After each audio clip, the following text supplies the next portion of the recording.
It is from Altaf Khan from Alwar, Rajasthan, India. Is it allowed to use pen or marker while reading the translation of the Quran? There is no harm in using the pen or the marker while reading the translation of the Quran, and I used to do it very often previously. And if you see my Quran that I read previously, every time I read the Quran, I used to have a different coding. I used to use the fluorescent marker, I used to use the highlighters, and I had my own code that if it's a verse dealing with Christianity, I have to highlight with pink.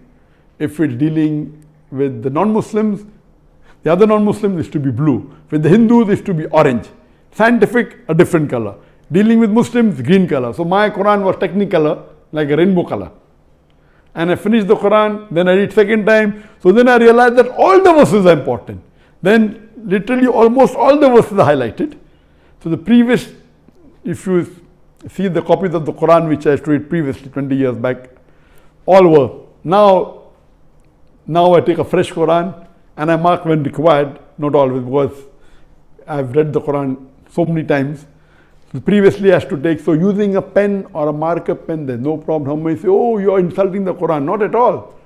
You're reading the translation of the Quran and you want to highlight, you want to remember, there's no problem at all. Make use of it. As long as you utilize it more in your life, it will be better.